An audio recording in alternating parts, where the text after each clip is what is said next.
함께 성전으로 들어가면서 걷기도 하고 뛰기도 하며 하나님을 찬송하니. 아멘. 아멘.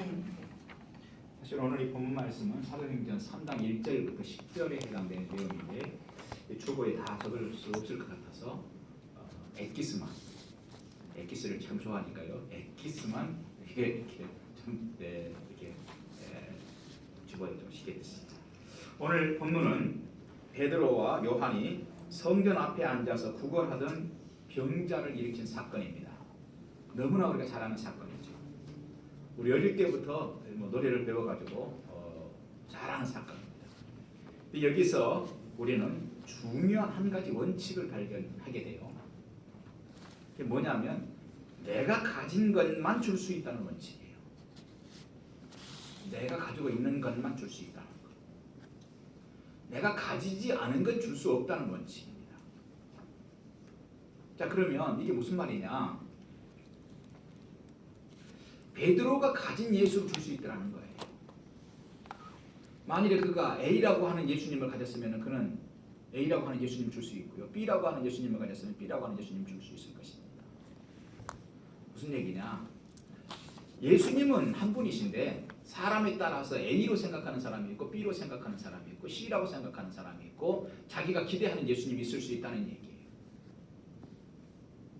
우리가 그렇게 신앙생활하면 안 되고 정말로 예수 그리스도 그 본질을 우리가 놓치지 말고 가야 된다는 것입니다. 베드로는 이전에도 예수님을 따랐었어요. 계속 3년 반 정도 따라다닌 거 아니에요. 그리고 예수님의 제자였어요. 하지만 그는 지금까지 한 번도 이번과 같은 기적을 일으킨 적이 없었어요.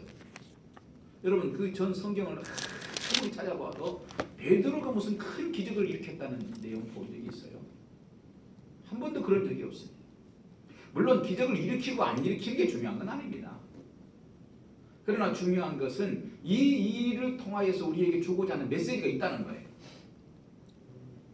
그동안에는 자신이 기대하는 예수님이기를 바라고 따랐을 뿐입니다. 여러분 혹시 우리 가운데도 내가 바라는 예수님이기를 바라고 예수 믿는 사람들이 있는지 모르겠어요. 내가 그리고 있는 예수님이기를 바라고 내가 생각하는 예수님이기를 바라고 그렇게 신앙생활 하는 것을 신앙생활이라고 생각하고 계시는지 모르겠어요. 베드로는 그동안에 자신이 기대하는 예수이기를 바라고 따랐을 뿐입니다. 그러는 동안에는 누군가에게 줄만한 예수가 그의 마음속에 없었다는 겁니다. 중요한 건.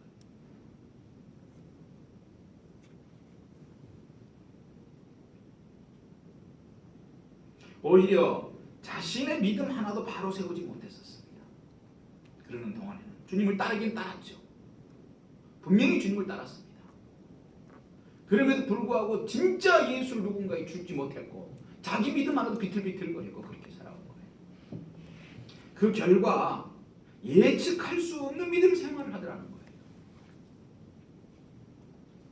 어떨 때는 예수님께 막 칭찬을 듣다가도 어떨 때는 책망을 엄청 막 받습니다. 비틀비틀거리는 거예요. 왔다 갔다 하는 거예요.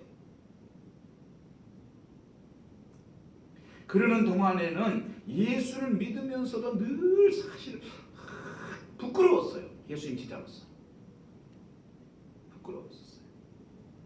그러나 부활하신 예수님을 만난 후에 진짜 부활하신 예수님을 만난 후에 그가 달라졌습니다.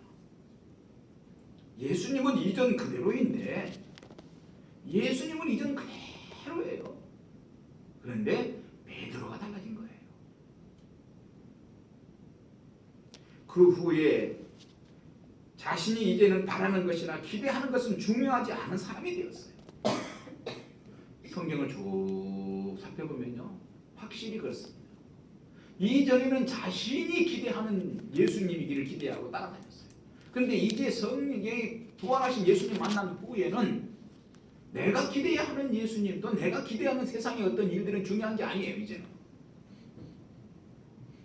이제 자신을 향한 예수님의 기대하심이 무엇인지 진짜 나에게 주님이 뭘 기대하실까? 그것이 중요한 사람이 되었습니다. 참 놀랍습니다. 그렇게 되자 베드로에게서 여지없이 예수님의 능력이 나타나기 시작하더라는 거예요. 그렇게 되니까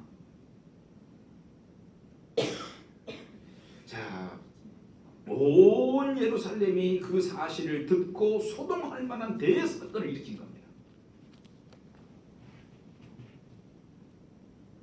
차이점이 있다면 지금은 그의 마음에 생명이요 부활하신 예수님이 있다는 거예요.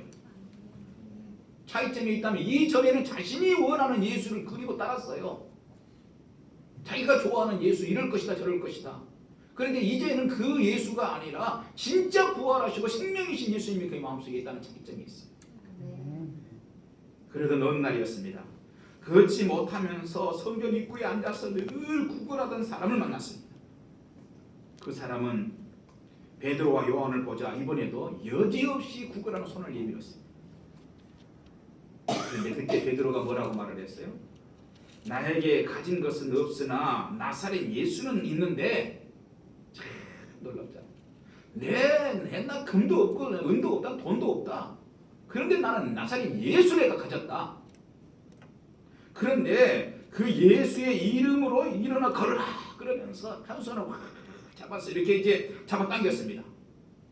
그 순간이었습니다. 그 사람이 비틀비틀거리고 일어서더니 한 걸음을 떼어놓았어요.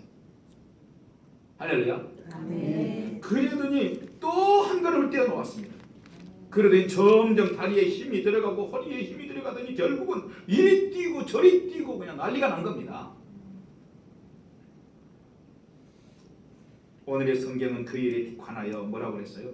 걷기도 하고 뛰기도 하였다 이렇게 기록하고 있어요. 선명하게 그렇게 기록했습니다. 걷기도 하고 뛰기도 했다 그렇게 기록하고 있어요. 진짜 걷고 뛰었다는 얘기예요. 우리가 여기서 발견하는 것은 누구든지 자신이 가진 것만 줄 수 있다는 원칙이에요. 내가 가진 것만 줄 수 있다는 거예요. 베드로가 그 병자에게 주었던 예수는 이전에 가지고 있던 예수가 아니에요.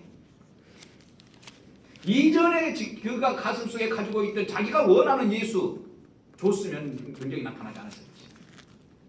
이제는 생명이고 부활하신 예수를 가지고 있기 때문에 그 생명이고 부활하신 예수를 줄 수 있었고, 그때 놀라운 역사가 일어난 것입니다.